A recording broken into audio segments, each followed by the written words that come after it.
What's up guys, Castle Good Miniatures back with another video tutorial, and this time we're going to be taking a look at part 2 of the How to Paint in the Grimdark Style Fundamentals Tutorial Series.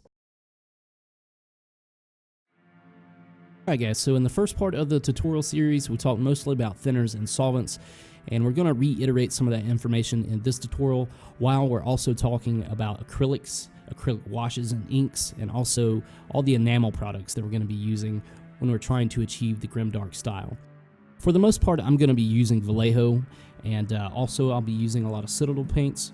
But really, when it comes to acrylics for base coating, that sort of thing, there's really no recommendation that's going to be better than what you probably already have. The only thing I will say is that the Badger Style Res primers are probably the best primers that I have ever used. Typically, I use the black, gray, and the white. And pretty simple logic behind that. If it's going to be black, I prime it in black. If it's going to be white, prime it in white, and if it's any other color, I'm just going to prime it with the gray Style Res primer. So one note about using an airbrush with all the techniques that I'm going to be showing you guys is that I in fact use an airbrush pretty heavily. So I use an airbrush to do all my priming, I use it to do all my base coloring, and I use it to do a lot of the applications for my washes.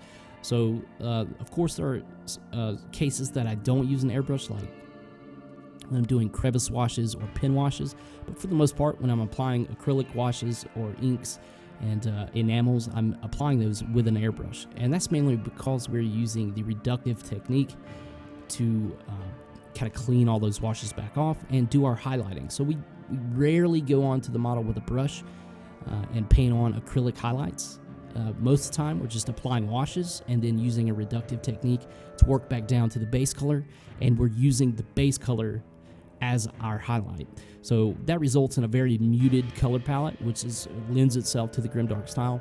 So I'm going to show you how all that kind of works. So what you're seeing here is I'm going over a piece of plastic card that I primed with Style Res Gray primer, and then I just base coated it in a very light pale blue.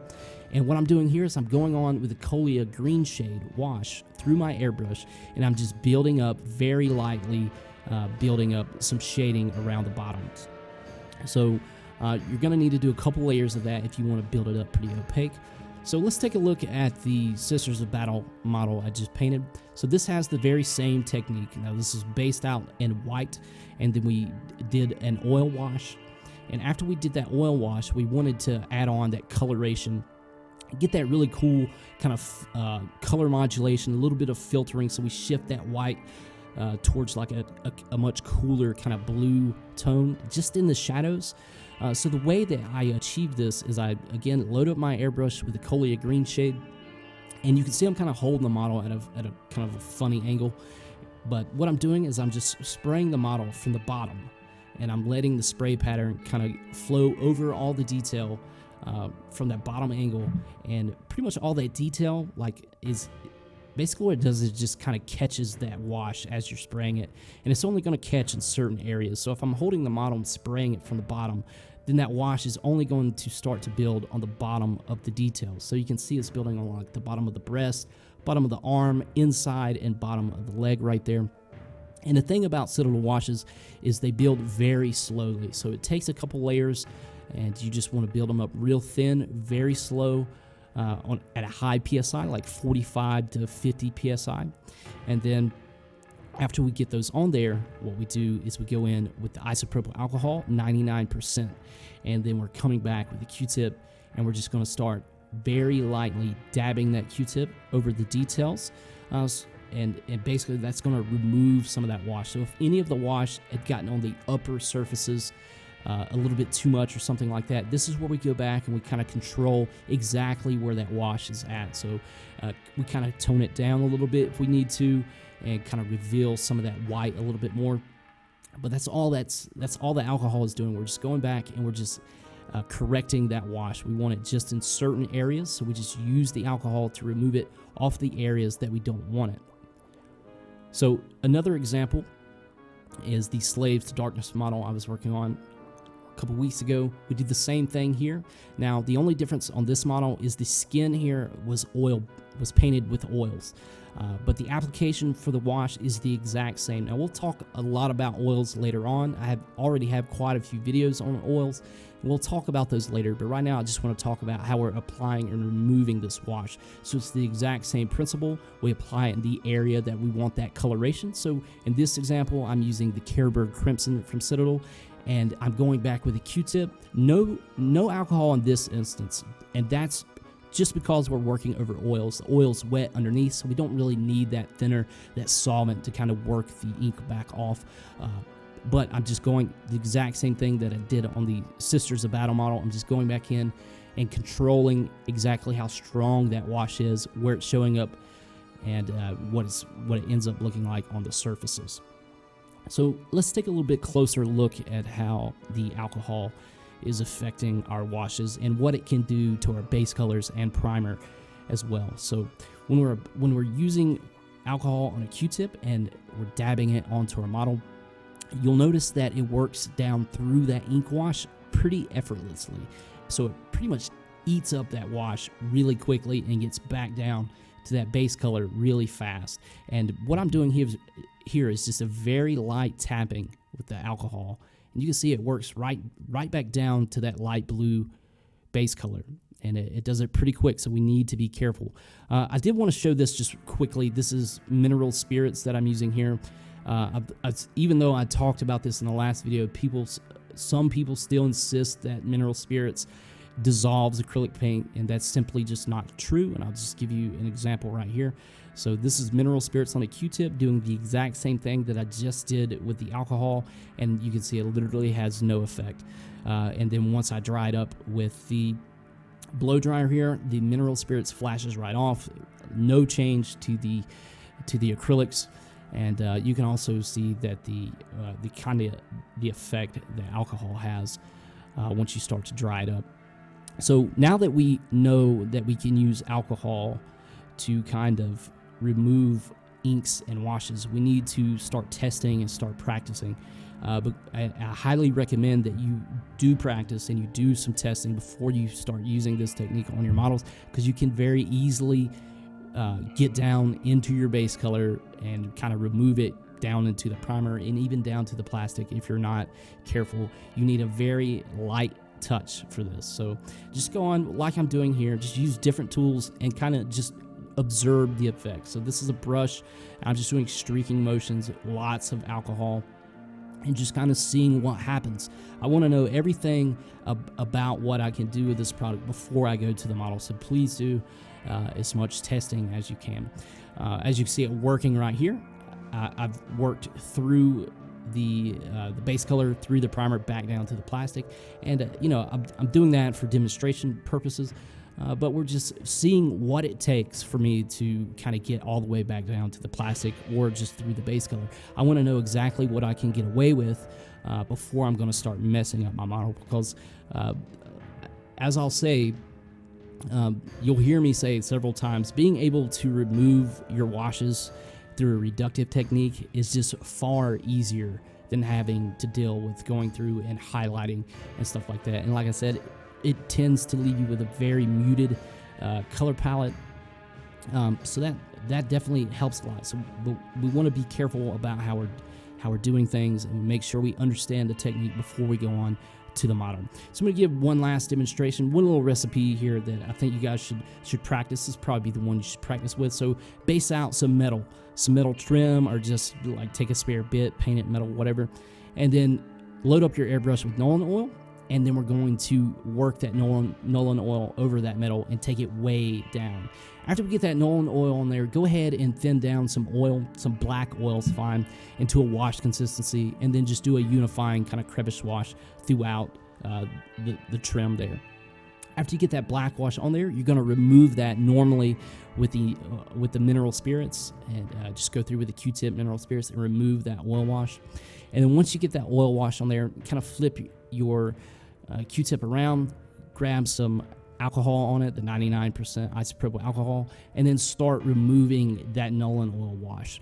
And you'll see that gives you an incredible And just those few simple steps, it gives you a pretty incredible range of shading and highlighting. So once we work this back down to the base color, that's pretty much all the highlighting done. The shading's done. Everything is pretty much 100% rendered just with those couple of steps.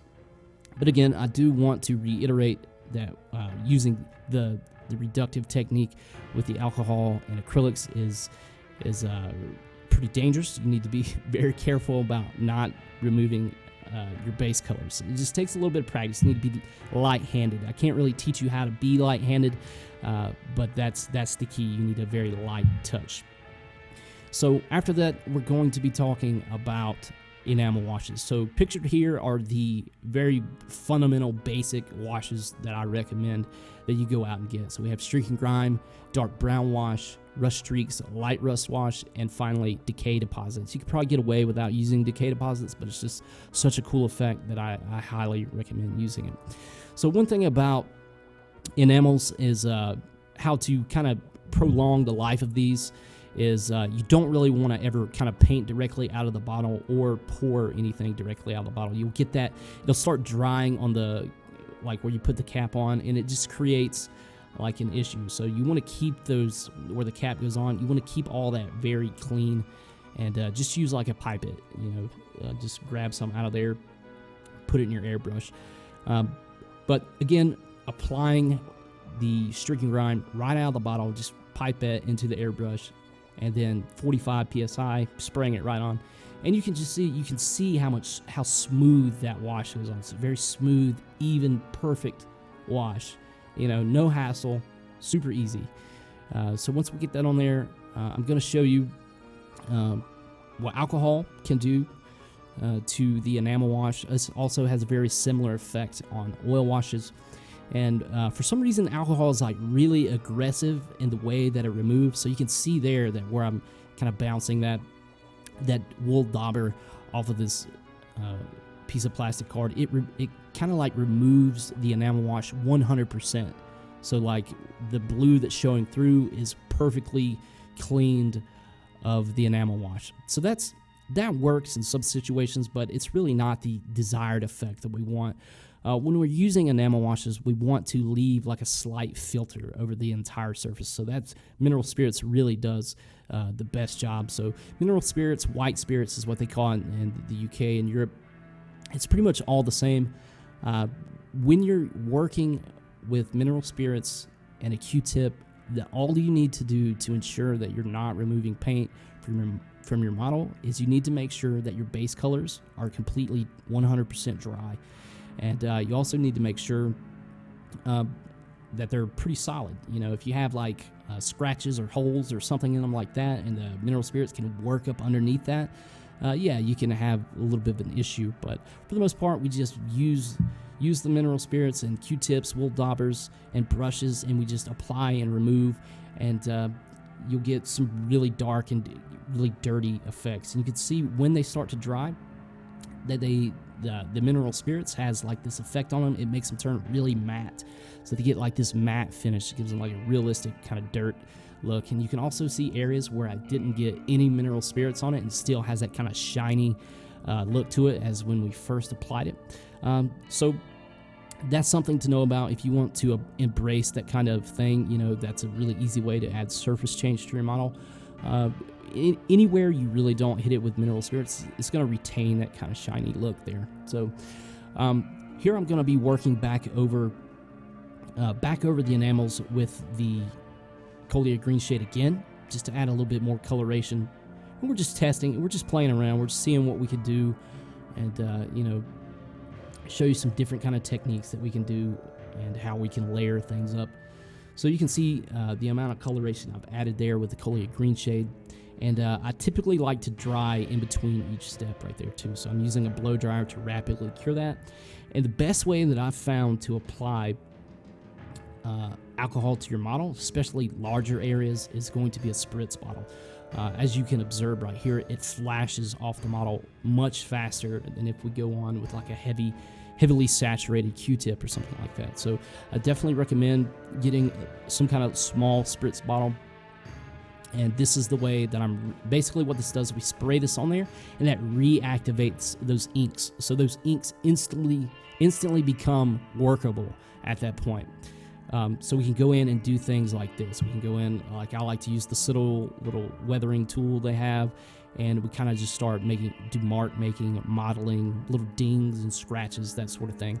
But you'll want to observe that once I add the alcohol on there, since it does affect the enamels, which I showed earlier, it's going to work through those as well. So you might need to plan out how you kind of layer things. Like if you don't want to work this all the way down to the base color again, you might want to do your streak and grime after you do this effect, so your scratches are a little bit darker, what have you. But like I was saying, use a spritz bottle, reactivate that wash. It flashes off the model very rapidly, so we have a very small working time, and we can just reapply the spritz anytime we need. We can just do all kinds of cool little modeling effects, just giving it real nice scratches and weathering, and just a lot of visual interest when we go in and kind of mess with things like this. So this is a really cool way and very easy way to kind of weather your models. So one thing I want to talk about in comparison with the alcohol, when we spray the alcohol on the wash, the acrylic wash, it reactivates it immediately, no matter how long it's been sitting there, really. But it's the exact opposite with enamels and mineral spirits. So once that enamel cures out, I'm going back on with mineral spirits right here, and that enamel wash isn't going anywhere. It's not moving, not going anywhere. I'm not removing any small amount of it whatsoever. I mean, maybe maybe it's taking it down a little bit, but for the most part, it's not going anywhere. Once it cures out, it's pretty much there forever. So that allows us to work back over top of enamels with even more enamels. So we're going on with the dark brown wash here and just doing some streaking, that sort of thing. And we don't really run the risk of reactivating the previous layers of enamel, nor do we really run the risk of reactivating any of the alcohol-based stuff like the washes or the inks. So we can do pretty much whatever we want here. We can do some streaking there, a little bit of spattering, and just kind of spatter it on with a spattering brush, whatever. You know, nothing's going to get messed up at this point. And like I was saying, after each layer, we just go in, use a blow dryer to blow dry all those individual layers. So as you can see, just mess around for a little bit. Got a pretty interesting little weathered bit on this. I'm going to show you a little bit more of kind of things you can do with the inks. I specifically want to show the Vallejo inks in action here through an airbrush. So you'll see that they build much faster and much more opaque than a Citadel. So if you want to do like heavily weathered base coats and stuff like that using this technique, you'll want to use the Vallejo inks.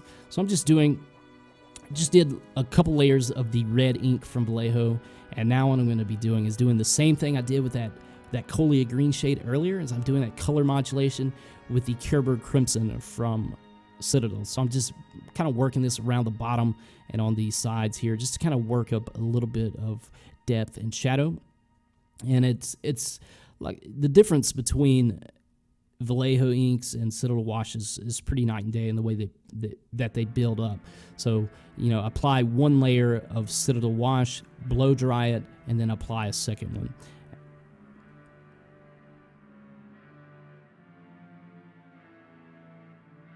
And when you're applying these washes and inks, you just need to be careful not to make them run. I like to jack up my PSI pretty high, like I was saying, 45, 50 PSI, and just do, you'll always notice the way that I spray an airbrush is I don't do like a steady stream. I always do like kind of like a pumping action with my thumb or my finger that I'm using. And that kind of eliminates any kind of spider webbing or getting your inks on there to the point that they're gonna run or anything like that. So after that, after we got those on there, what I'm doing here is just the exact same thing that I did previously. Just going on with this tool, just having a bit of fun here, and just weathering up these inks, kind of scratching through them, just scratching back down to the base color, you know. And you'll notice too, like if you try this technique out, it takes a little bit of work. Once you start building these up in layers, like it takes a little bit of work to get back down to that base color.